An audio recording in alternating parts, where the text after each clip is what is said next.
The purpose of this video is to help us practice dividing polynomials, and this is part one of a two-part dividing polynomial series. In this first part, we're going to be focusing on doing polynomial division where we can find a GCF and factor things out in such a way that it's similar to our dealing with exponents and factoring those and simplifying those down.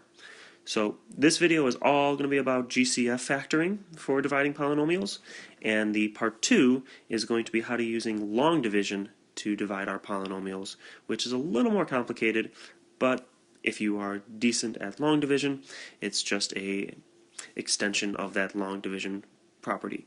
So without further ado, let's get started. For our first example, we have the polynomial 3 times x to the 8th power plus 9 times x to the 6th power minus 15 x to the 3rd power all over 3 times x squared. And you might be saying to yourself, hey, you said this was division, why do I have a fraction? Well, because remember that basically fractions are division problems.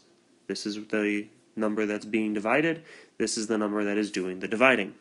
And since we said that this video was going to focus on GCF division, hopefully you're starting to realize, hey, everything in my top numerator is a factor of 3. 3 is a factor of 3, 9 is a multiple of 3, so it has 3 as a factor, and 15 is a multiple of 3, so it has 3 as a factor as well.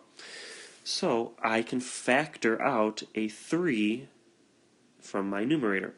But that's not all. I have x to the 8th power, x to the 6th power, and x to the 3rd power. And since they're all having x's raised to a various power, we can take out the smallest number of x's they all share.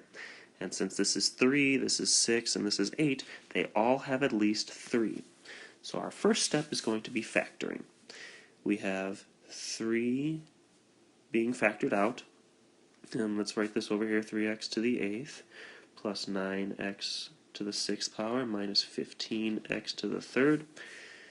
And we're dividing them all by 3 to start off with. And over here is just going to be where I keep track of what my GCF is. So I start by dividing it by 3. These are going to cancel out. This is going to become 3. And then this is going to become 5. 9 divided by 3 is 3. 15 divided by 3 is 5. But like we said, they all have an x, and the smallest number of x's they all have is x to the 3rd power. So I can also divide by x to the 3rd power. So let's put this over at my GCF. So right now my greatest common factor that they all share is 3x to the 3rd power. And now, just like we learned hopefully in one of our other videos, I have a video on this for dealing with exponents. If I have x to the 8th power over x to the 3rd, well, that's subtraction. So 8 minus 3 is 5. These cancel out, and I have x to the 5th plus, alright, I had my 3 from before, but now I have x to the 6th and x to the 3rd. This is subtraction. 6 minus 3 is 3. So these are going to cancel out, and I'm going to have x to the 3rd. And then I have x to the 3rd on top, x to the 3rd below. Since it's the exact same, 3 minus 3 is 0, and they all cancel out. So we're left with this. X to the 5th plus 3x to the 3rd minus 5. And then, remember, we factored out a 3x cubed from everything. So this goes in front, and we put all of this in parentheses. So whoop-de-doo, we factored out 3x to the 3rd. How is this going to help me? Well, don't forget that we have our denominator, 3x squared. So I've basically just rewritten what I have. I can put this all over 3x squared because I haven't changed the denominator at all. And now I can do some division and canceling out. I have a 3 out here, I have a 3 over here, and since this is multiplying everything, I can cancel those out. I cannot cancel this 3 out because this has some addition and subtraction with it. But this 3 is multiplying this whole quantity, so we can get rid of it. And then I have an x to the third power and an x squared. So that once again is division. X to the third and x to the second on the bottom means subtraction. So 3 minus 2 is 1. These cancel out. 2 of those cancel out, and I'm just left with x. And my final answer is x on the outside times x to the fifth plus 3x to the third minus 5. And we have used some GCF factoring for the division of polynomials. Now, this is just one way you could see this type of problem. Let's take a look at another. This time, instead of seeing a fraction, we're seeing two quantities being multiplied by each other. So we have 15a squared times b plus 20 times a times b as a quantity. And then we have the quantity 5a cubed times b being raised to the negative 1 power.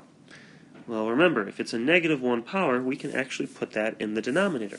So if we rewrite this, so we get rid of that negative exponent, we have 15a squared times b plus 20ab all over 5a cubed b.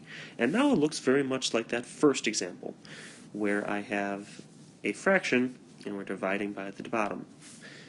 So now we can do the same exact steps as we did before.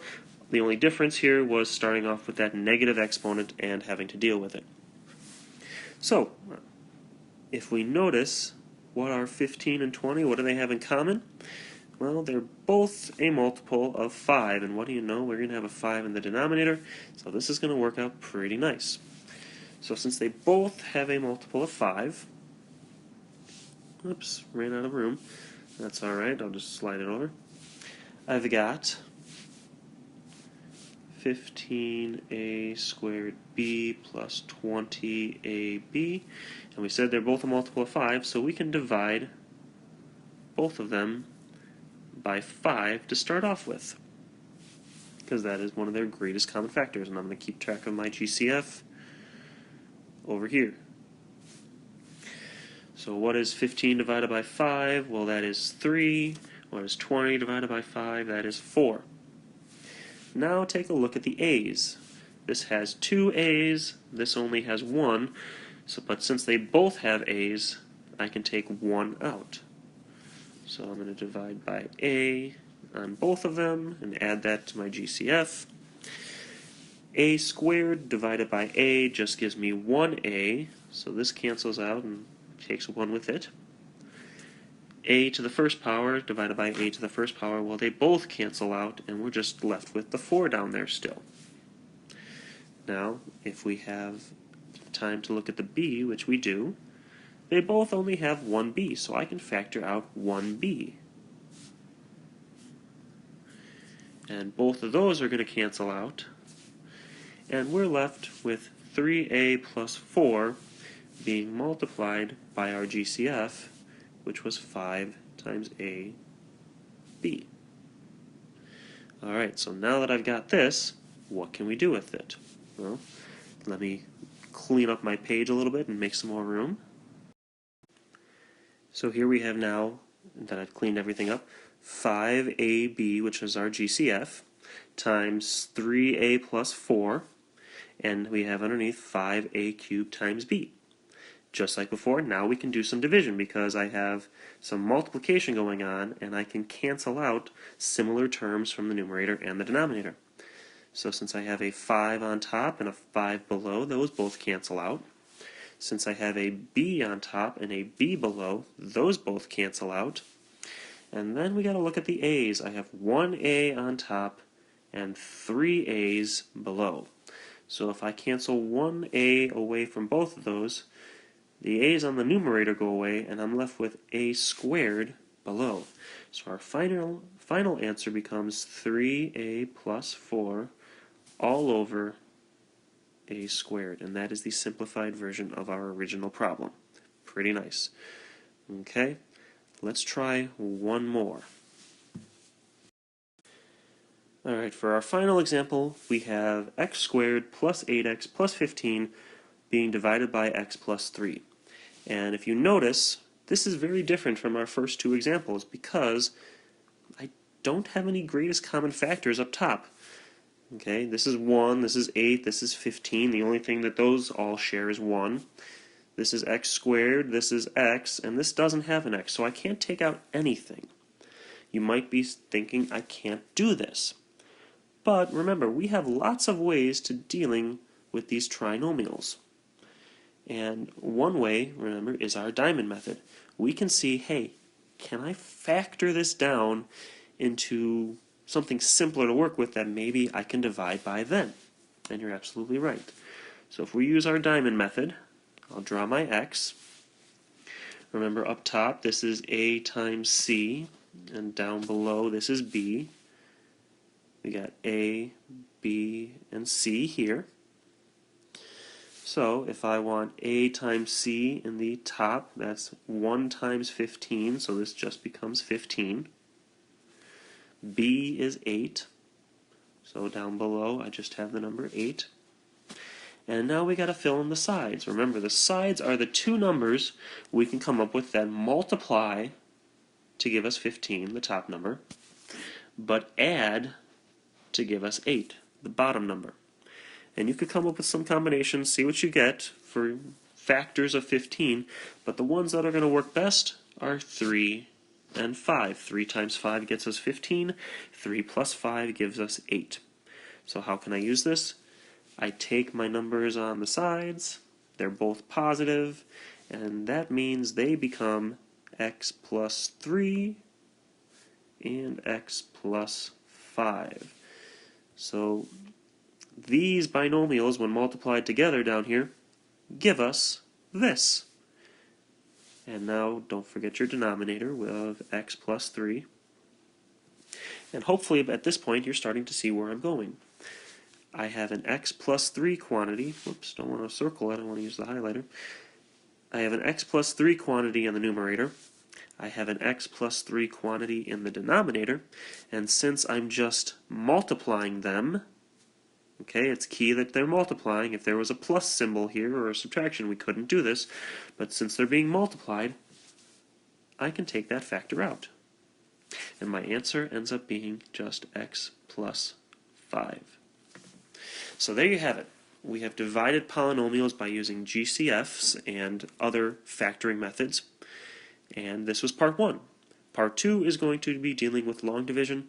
And if you enjoyed this or just needed a little refresher before trying part 2, head on over to part 2 and see how can we divide stuff with long division. Good luck.